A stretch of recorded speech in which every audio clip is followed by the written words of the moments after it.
well. And then we will do in person as well for our listings, Painted Town Red coming up over the next 2 sales meetings on the east and west side. So go ahead and share those in the chat if you guys have anything. Perfect. And then upcoming trainings. So we got a lot coming our way. Obviously, we have a lot of conversations going on around the new buyer representation agreement, and we have trainings with that. Some of these have already happened, but there's still quite a few that are coming. So you guys can see that today at 11:30, we have one on Zoom, and that one's going to be buyer and seller objection handling with our new buyer representation agreement.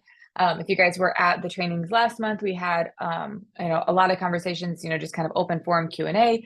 So lots of things coming your way. We also have on July 23rd, which is after our Pepper Pike meeting, and then also after our Rocky River sales meeting, both of those days, the 23rd and the 30th, we have 2 of those at 11:30. So if you guys come to the sales meeting, stick around for a little bit. At 11:30, we're doing more trainings around that. So the 23rd is the lunch. We're going to provide lunch, and it's a value proposition workshop. So I think that's going to be really, really helpful for you if you're trying to figure out how to have these conversations with your buyers, how to have these conversations with sellers. What is your value proposition as a buyer's agent? How are you communicating that? What does that look like? If you've not thought about this before, this is something that I would definitely recommend coming to. It will be a lot less, teaching at you and more of a conversation workshop style. So you get to come put together your value propositions, perfect your value propositions, and just also brainstorm and mastermind with other people that are using those at a high level too. So highly recommend that one. And then the last one of the month on July 30th, which is going to be over in Rocky River. Mark your calendar for that, because that's also going to be a lunch, and it is going to be an open forum with Andrew. So I think any remaining questions that you might have, maybe you haven't been able to jump on all the trainings, definitely get there for that. It's not that we're going to stop the conversation around this, but this is going to be kind of the final, put a bow on it, let's start getting into production, seeing how this is really going to start to work in your business. But I think this would be a great one to come with any remaining questions that you guys might have as well. And then we also have on here, you can see the circle, there's a full video overview of the new document. So if you want to just have Andrew kind of walk you through what that looks like and, explaining the document so that you understand that at a higher level, jump onto that website so you guys can also check out that video that Andrew put together for us. Cool. Some more upcoming trainings we have. So we have our July collab.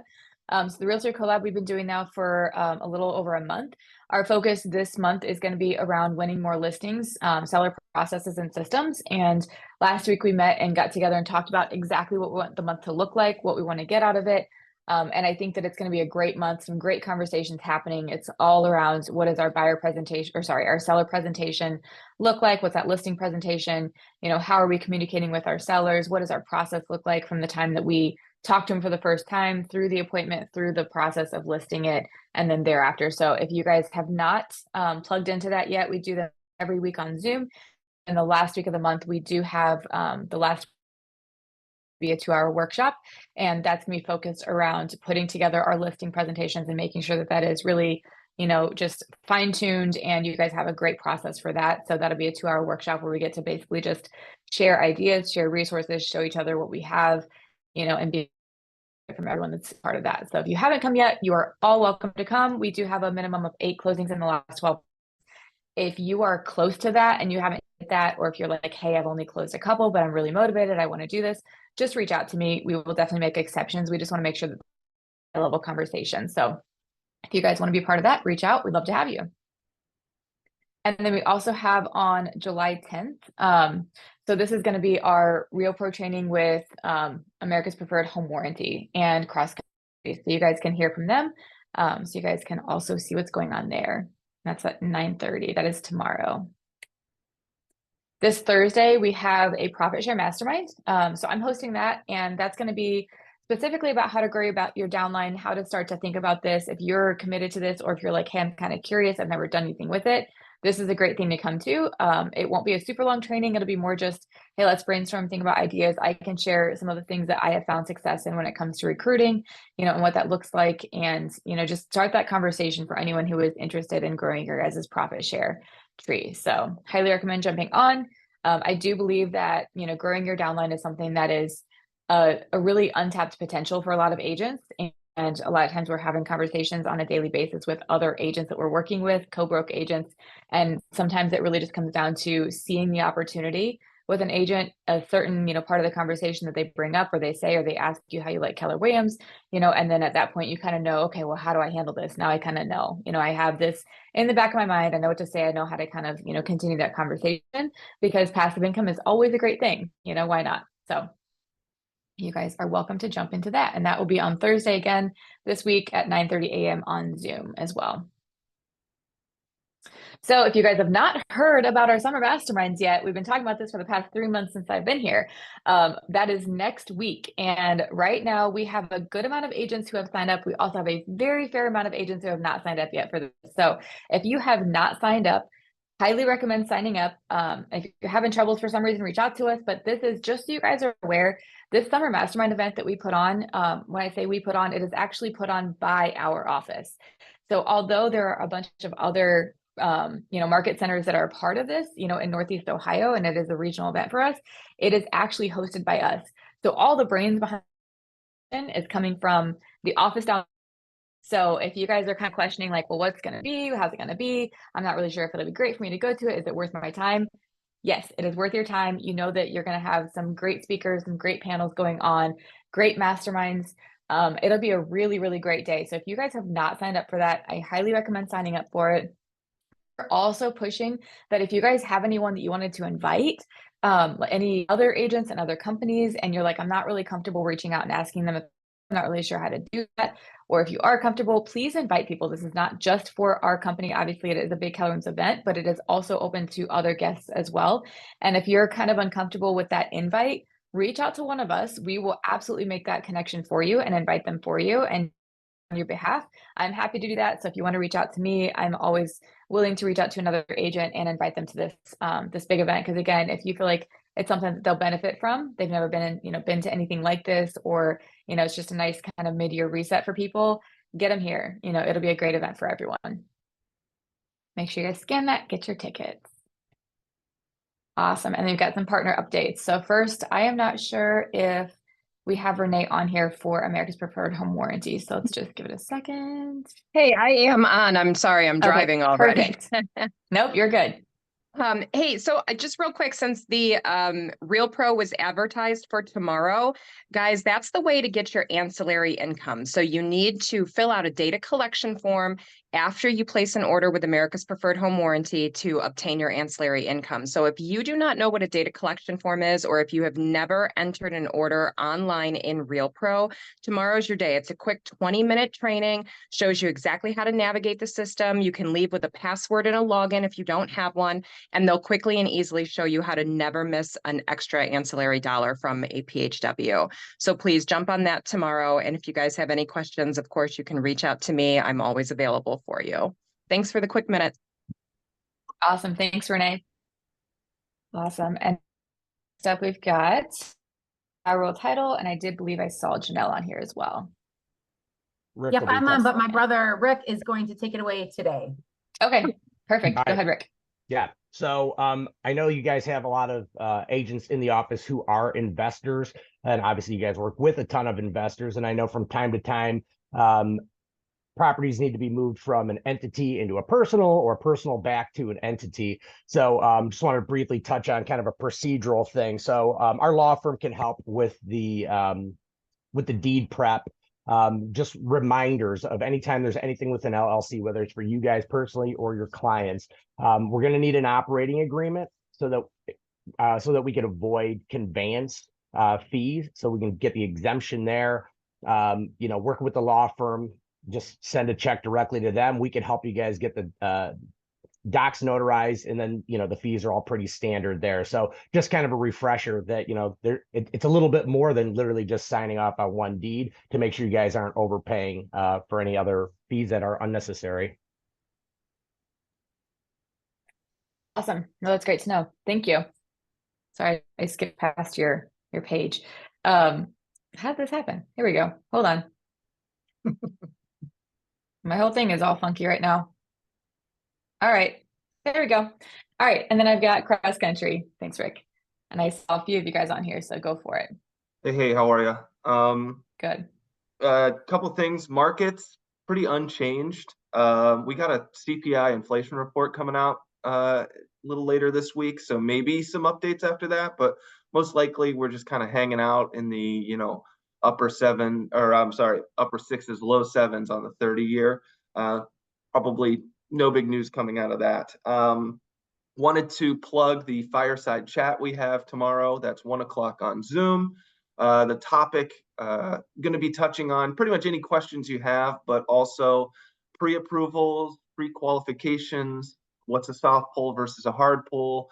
We run into a lot of other, credit unions, big banks that are issuing pre-approvals, with little to no documents and very little information. And, those aren't always super solid, and would love to kind of let everyone know what a super solid pre-approval looks like. So, DJ? Yeah, I had yes, I had 3 inquiries for, believe it or not, refinances in this market, and all 3 of those inquiries for refinances were due to relationships falling apart. So just know that if we get these phone calls to do a refi, and the refi doesn't make sense because one of the partners want to buy the other one out and it's not going to work, just know that we're going to refer that back to you, the realtor who originally sold on the property, to possibly pick up a sale for one or both. So keep that in mind, and just know that there's a lot of that happening right now. I think the heat's getting to a lot of these couples out there in the world, and they're not happy. Thank you. Awesome. Thanks, guys. I feel like sometimes my mute bar goes away. Yeah, I appreciate that. And I feel like that fireside chat is a great opportunity if you have other questions going on, obviously talking through soft pull, hard pull, that pre-approval, what that looks like, but also if you have any other questions going on, I've gotten a lot of questions, still around how can we, build in the buyer compensation for our buyers who can't afford to pay for that out of pocket, things like that. So if you guys still have more of those questions, those fireside chats are a great opportunity to just get in front of them. They're already there, they're available, and ask them those questions. So thanks, guys. Awesome. And then I don't know what's happening to my thing here. I feel like it's kind of got a mind of its own today. So give me a second. All right. Leverage Center. So Liz, I know she is on here. Okay. There you go. Go for it. So recently I had a co-broke basically say that she wanted nothing to do with me as a transaction coordinator. And I really feel like that's because she and maybe some other agents don't completely understand what a transaction coordinator does and what the value is. So I was hoping to maybe go over that a little bit with people who are here, just because I feel like when it comes to agents, having that transaction coordinator can actually be a huge benefit, because while you guys are all out a lot of the day, you're going on showings, you're going to appointments, you're not necessarily, you're out in your car. I'm generally sitting at my computer. So if there's something that needs to be done, it's actually often faster for a TC to handle it, because we don't have to wait to get back to our computer because we're already there. But that's not the only value. The other, there's additional value in terms of just having another set of eyes, making sure that you've got all of the signatures and initials on a contract. That everything is, all the documents you need for compliance are done in time, so you get paid on time. One of the things that I do is I actually send the escrow letter right away. Like the day we go under contract, I make sure that the title company has their escrow letter, that everyone has contact information for clients, phone numbers, emails, everything that I can.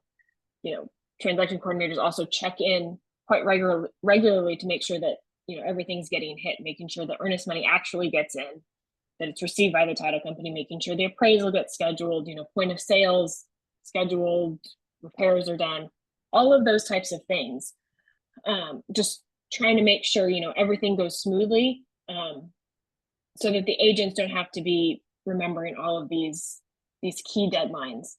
And so it's kind of nice, I think, especially as agents, when we consider ourselves professionals. Like if you think about the other professionals you go to see, like when you go to the doctor's office, it's not the doctor that checks you in, it's not the doctor that takes your vitals. The doctor has someone at the front at the reception desk, has a nurse to do all of those things with them. So it doesn't take away from you as a professional to have someone support you. It really actually kind of can increase your professionalism because you get to focus on what you want to do. So I would just encourage everyone, when you're in a transaction and there's a transaction coordinator on the other side, like, don't write them off. Like, they actually can do a great job. That's what we're here for. We're here to make the deal go smoothly, not just for our agent, but for the other side as well. So please just handle all of us, treat all of us with respect, I guess I would say. Yeah. Well, and just to kind of add to that too, I know, like, I feel like I was thinking as you were talking, I've had a TC since 2017. And so for the past 7 years, this is something that I've, consistently used and had. And it's kind of like I liked Cleveland before it was cool. I feel like I used it before it was like really normal for people. And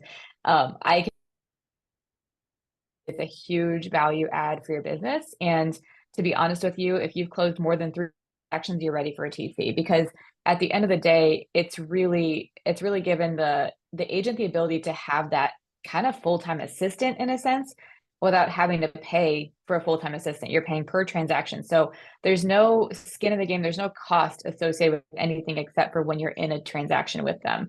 And I think from a leverage standpoint, obviously she's a part of our leverage center, understanding that, it does get you out of, behind the computer, chasing down signatures, chasing down, things from lenders, things from title companies, or getting things to lenders, getting things to title companies, like whatever it is that everyone's needing, and it is that second set of eyes. So if you are on the go, you're running around, you're doing your thing, you're busy in the business, working with your clients, you're not going to think at midnight and you wake up and say, oh my gosh, I forgot to check to see if they did the repairs or final walkthroughs tomorrow. Do I have receipts? Like, that's something that they're already looking at. They're already trying to get for you, so it really does just take off that pressure of just knowing there's someone else there to kind of help look out for you. And obviously you're going to stay in your business. You're not going to let things go, but it is a great, great value add for you. So if you have not ever used a TC, I highly recommend giving Liz, a shout. Just reach out to her, do one deal with her, see how it goes. There's no obligation to obviously continue, but at that point in time, at least you kind of feel and see and know what that value really is for you. And if it's something that you feel like could be worth it for you, for your business moving forward. But you don't have to be some mega top producing agent for this to make sense. You can be doing just a couple of deals, a month, or even one deal a month, and you'll see that it's getting you the ability to be back in front of potential future clients to build that business in the future as well. So thank you, Liz. I appreciate that. Yeah. Awesome. And then David, I didn't see, is David on here as well? Let me see. Yep, there he is. Yep, I'm Just here. saw his face. Perfect. Oh, Go for it. hello. So one of the things I had happen this past month on a deal, and it hasn't come up in a long time, but it gave me a big reminder that we all need to have conversations with our buyers along the way throughout the process, from pre-approval to closing, that they can't have any significant changes in their profile. That being changing jobs, taking on new debt, going on vacation, going on maternity leave, paternity leave, anything like that. We all need to know about that. And sometimes it doesn't come up to the lender. And as an agent, you spend a little bit more time, face time with the buyer up front, going to inspections, looking at properties. And if you hear anything that comes up that might be troubling, that you might be concerned about, you want to bring that, to everyone's attention and remind them that, hey, I know you just got offered that new job, but talk to your lender before you switch things up, because that could affect your loan approval. And all of a sudden you've worked so hard to get that buyer into contract. You finally got the offer accepted. You're ready to close and you find out, whoops, we can't close the loan anymore. And I had that happen this past month, and it was a crusher. I think we're going to solve it, but it's a tough one to have happen. So, just a quick reminder, when you're having conversations, there's more to it than just, hey, are you pre-approved? Great. Write an offer. Go a little bit deeper with it and make sure nothing is coming up on the horizon that could jeopardize the deal. Absolutely. Yep, that makes a lot of sense. Hopefully get that one worked out. Never fun for those curveballs. Uncontrollable. Curveballs are Control never what we fun. can control, right? Awesome. Awesome. So now we're going to go ahead and jump into our remaining part of the call today, navigating seller conversations around compensation and specifically around buyer compensation, buyer agent compensation. So I wanted to share with you guys first, before you jump into this a little bit more. We've had a lot of questions coming our way as far as, okay, well, now we have this new buyer representation agreement. How does this impact our listing agreement? How does it impact, like, what if, I need to release a buyer from that buyer representation agreement? Is an email okay? Or do I need to have like an actual release for that? So I've had a lot of questions around, as we kind of get through this, like now we have this in place, how does this impact other things that we're doing with our business? So before you guys think, okay, well, this is just something that we're like, oh yeah, you're right, we probably should. We're actually on it. We are working on these things. So I wanted to share with you guys and just proactively let you know that we are in the process right now of updating a few of our documents, as well as adding a document or two to our repertoire of documents that we have for you guys to be able to use for your business. So a couple of things that are coming your way I wanted to share with you.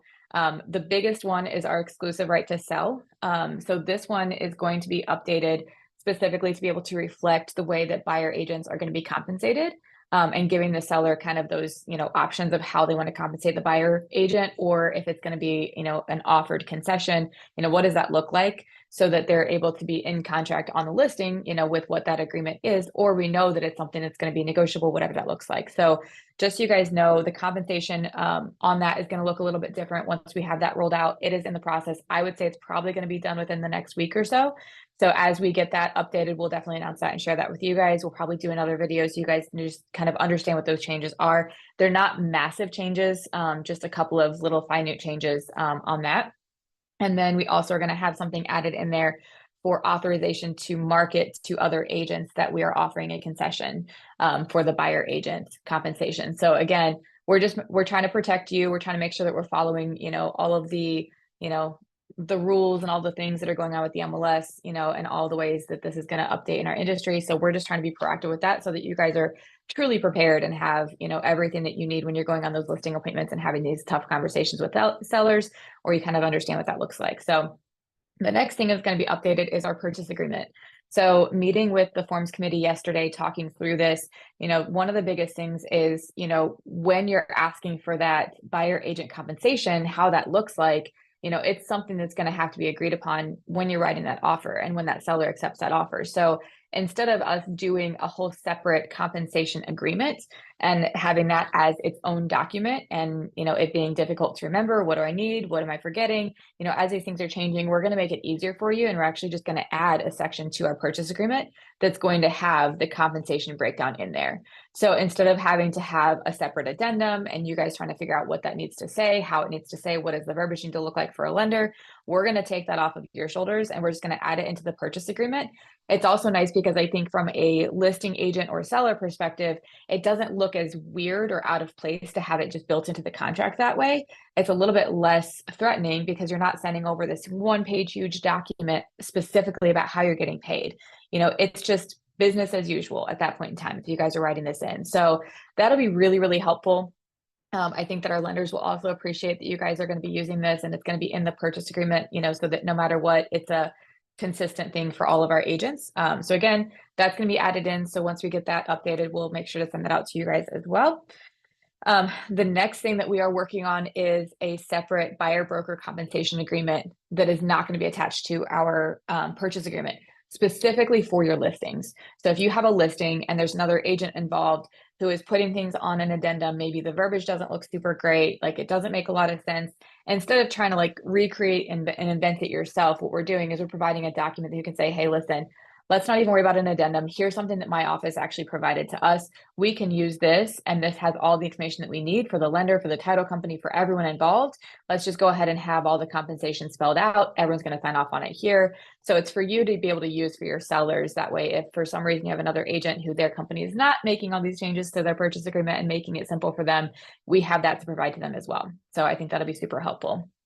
The last thing is we are working on a release of buyer representation agreement document as well. So just like we have a release of listing, to withdraw a listing, we're going to have basically a release of buyer representation for a client. So if for some reason it doesn't go well, they're not the right fit for you, you're not the right fit for them, something changes, whatever that looks like for them, we will have an official release of that buyer representation agreement. That way it's not so fluffy, because again, that that out clause that used to be in the buyer representation agreement is no longer there. So we have to have this signed off on, you know, by all parties saying that, yes, we're willing to release this contract with each other. So that is coming down your way as well.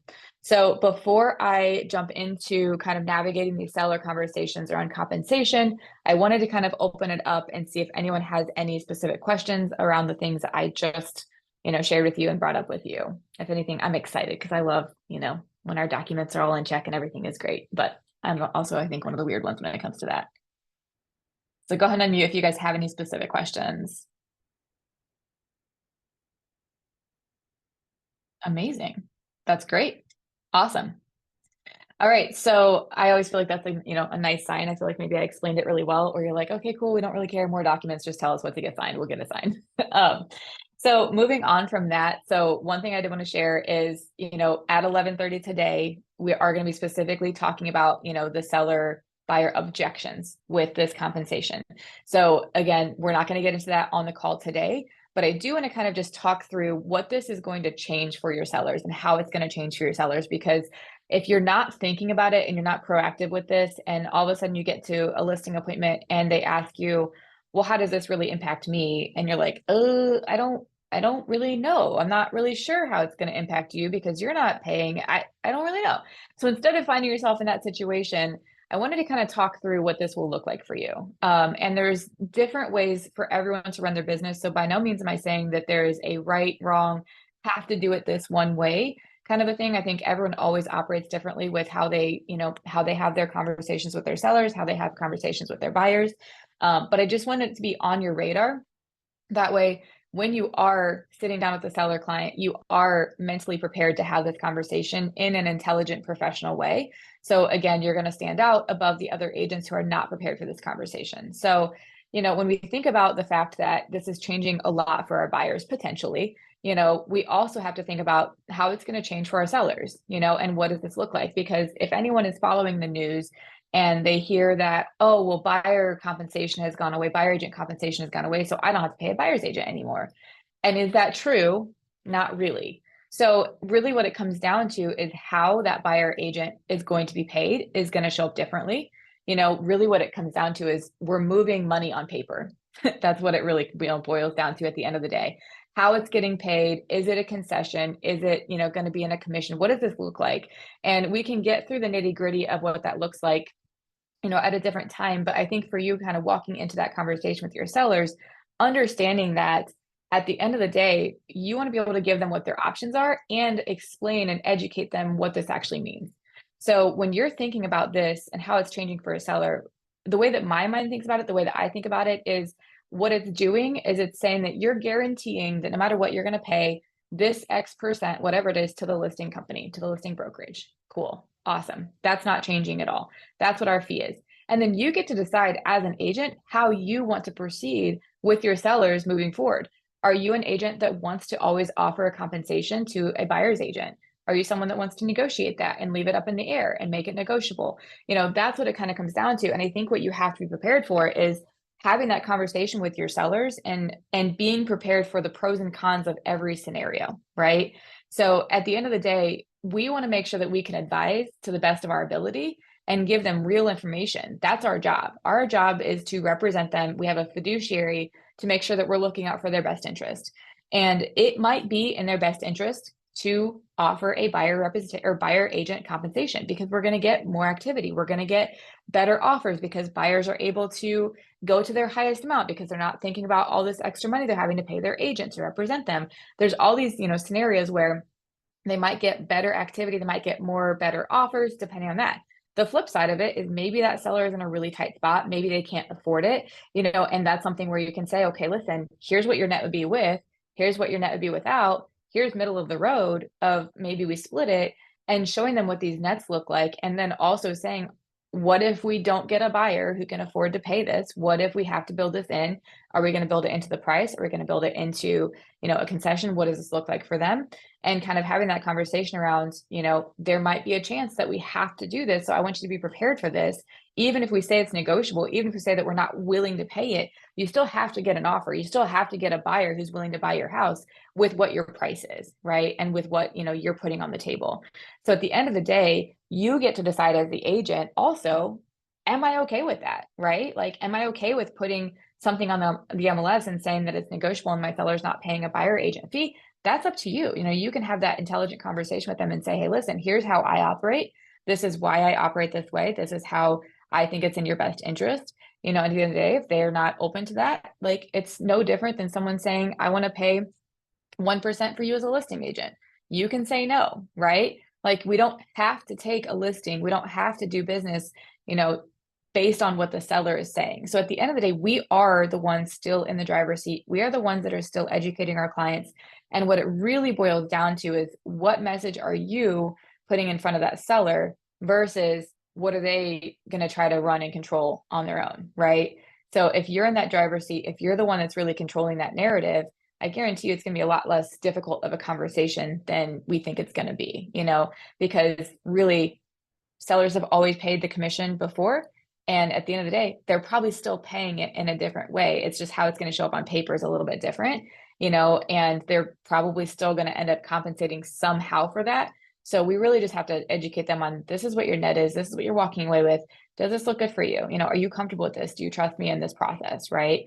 So, for most sellers, it really comes down to the bottom line, and if we explain to them the reasons why we feel a buyer's agent is valuable, the reasons why we feel that it's in their best interest to have a represented buyer in the process, to not have an unrepresented buyer. We explain to them the reasons why we're advocating for a buyer's agent. At the end of the day, they're probably going to go towards that option, and then for us, it's just a matter of how we're going to market that to a buyer's agent, and to the buyers that are interested in our properties. So I did want to kind of see, does that make sense? Does that at least kind of connect for most of you? Yeah. Okay. I'm getting some nodded heads. Great. Awesome. So, with that kind of in the back of our mind, I know that there's a lot of kind of anxiety around this and just kind of angst around how we're having these conversations, and I think that really what it boils down to at this point is that transparency piece. We used to be able to write a listing agreement, and our listing agreement had on there that we were sharing, a part of our fee to the buyer brokerage, right? Like, we were always putting on there, we're offering a 3/2, we're offering a 3, we're offering a 2.5, whatever it might have been. That was always transparent to our sellers, but that's not necessarily how the industry operated. But we also didn't have to spend a ton of time on that. And I think at this point, really what we're doing is we're explaining and educating our clients, our sellers, proactively on that, so that there's no surprises along the way. And so they're the ones that are making that most educated decision that they can. So it is adding a layer to our conversations with our sellers. But really what it boils down to is now we're just having that conversation in the beginning and making sure that they truly understand that, but it's really not changing anything about what our conversations look like, right? Like, we were already having those conversations most likely of, we charge 7%, we charge 6%, and then we're going to offer a 3% or 3/2 or whatever it might be to the buyer's agent. And that's how that works. This is what your net is going to be. That's really the same, right? It's just going to be, at this point in time, how aware are they of the NAR lawsuit that's going on or that was just settled? How aware are they, of these different things that are changing, and what are their conversations or their questions so that we're prepared to answer those questions for them, in an educated way.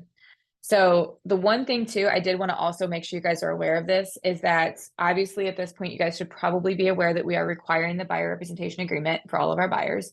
So that started on July 1st. If you didn't know that, now you guys know again. So that is something that we are requiring. But I also wanted to tell you guys some key dates that are coming up. So on August 12th, that's when the compensation is coming off of the MLS. So we're no longer going to be able to put on there, we're offering 3%, we're offering a 3/2, any of that. That's all coming off.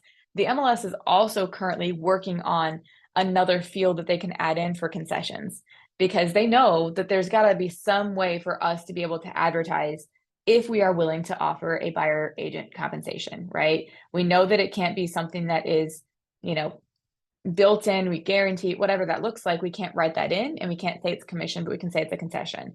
No different than when we would say we have a $2,000 concession for carpet allowance, right? Like there's always been an opportunity to say that there were concessions available.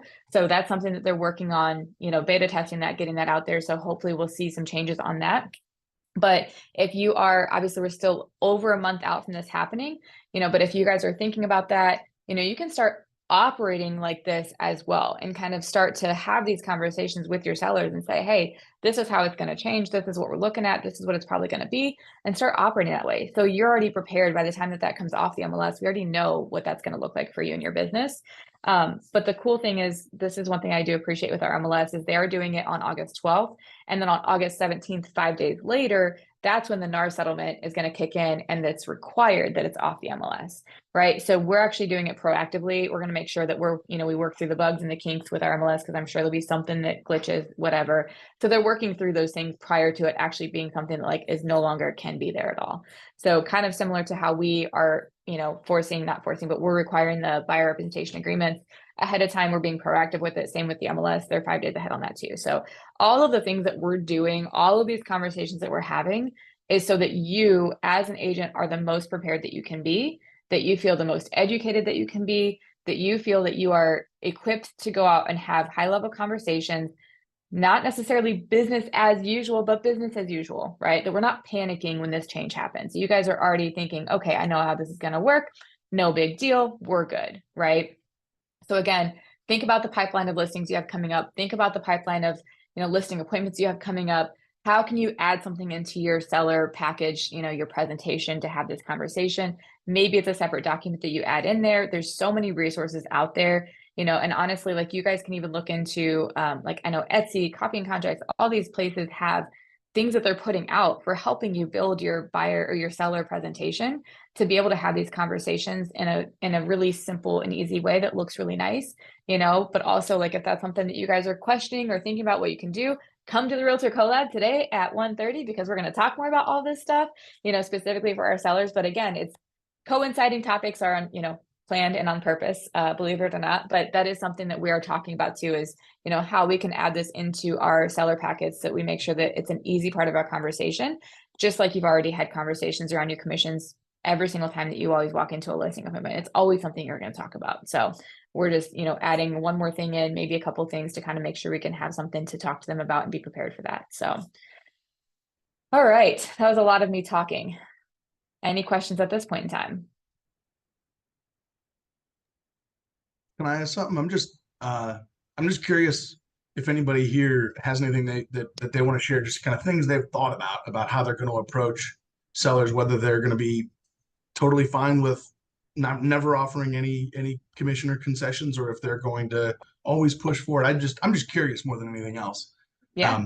If anybody's, you know, been actively kind of thinking about this and planning out what they're going to do.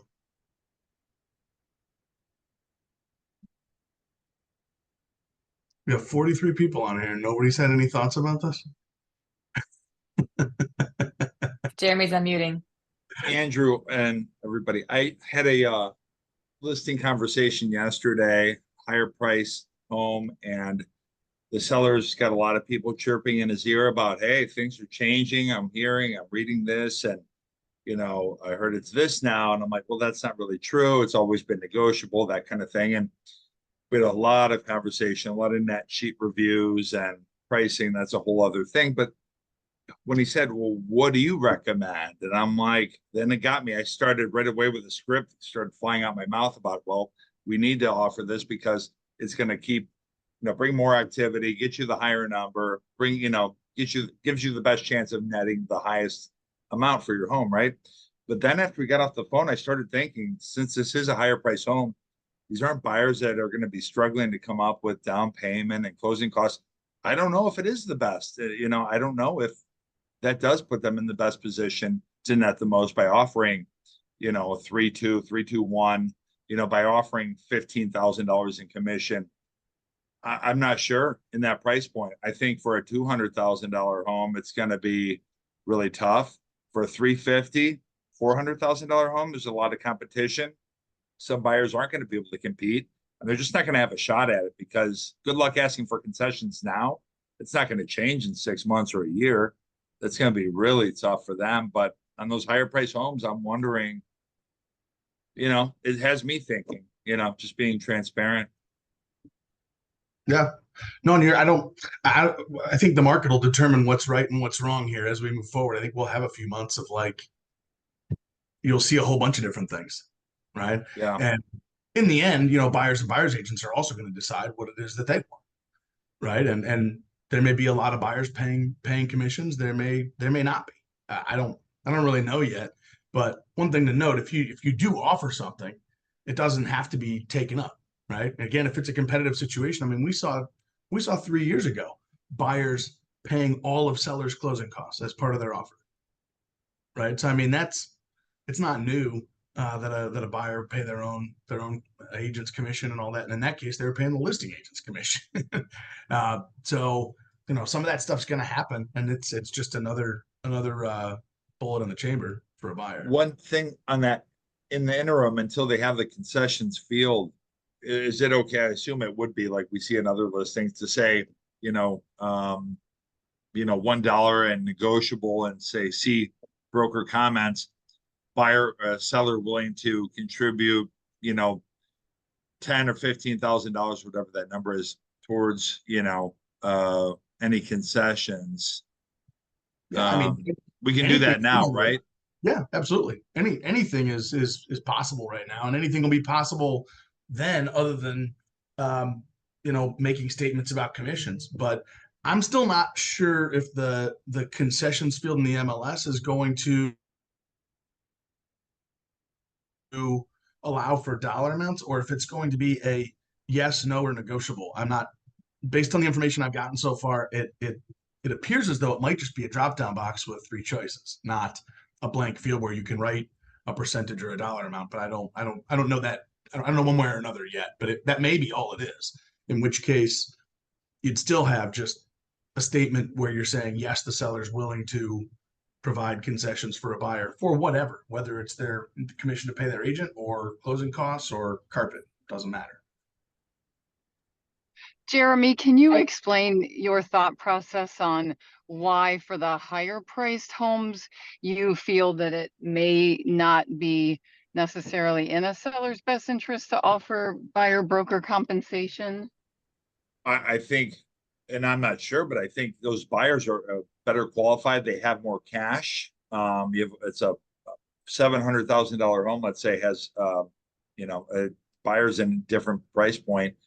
They're more financially well off, and they may be able to, pay their agent. Whereas a buyer for a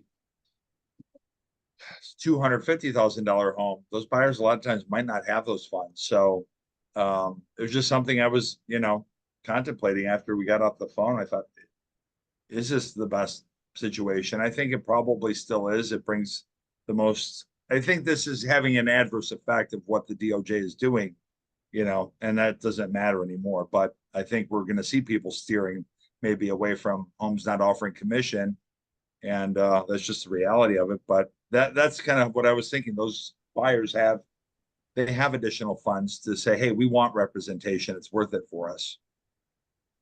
Yeah, and I think that I agree in theory. I think it's just we're making a big assumption that those agents are filling out the buyer agency agreement correctly, in that they aren't just still having it just be paid through the transaction. And so, as we get into that higher price range, we have fewer buyers. So I would just be nervous for my seller that I would be eliminating potentially some, buyer brokers that would not intentionally dissuade the buyers from going there. But I just don't know how fully everyone's going to embrace the dynamics of the options associated with, a buyer to purchase.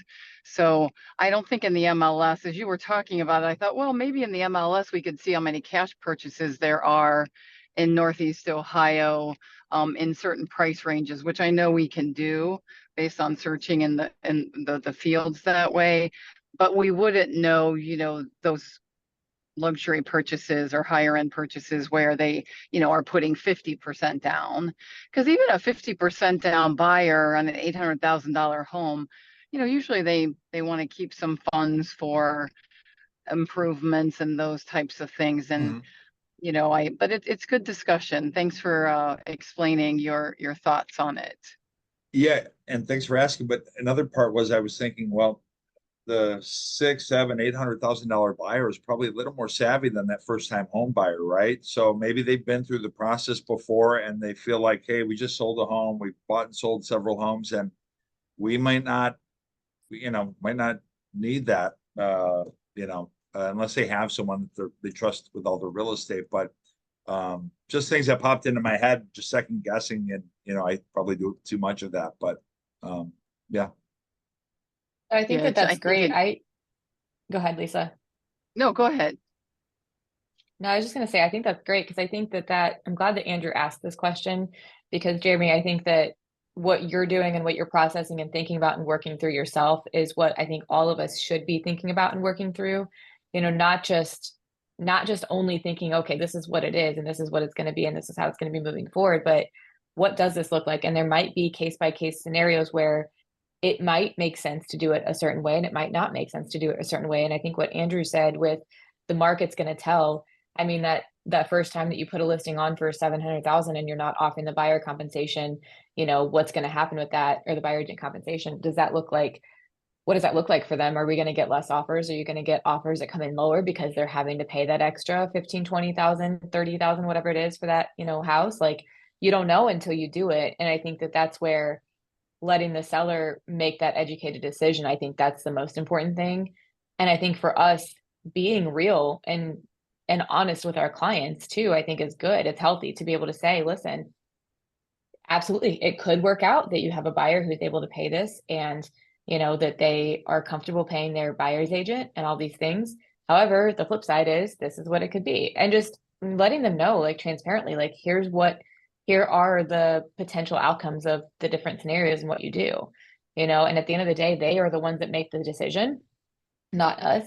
So, obviously we can choose to take a listing or not take a listing, but, once we list it, it's their choice what they want to do with that. And even what Andrew said too earlier, one thing that kind of not left field, but on that same topic is, even though you're offering a concession of, call it 15, 20,000, whatever it is, doesn't mean that a buyer has to accept that concession.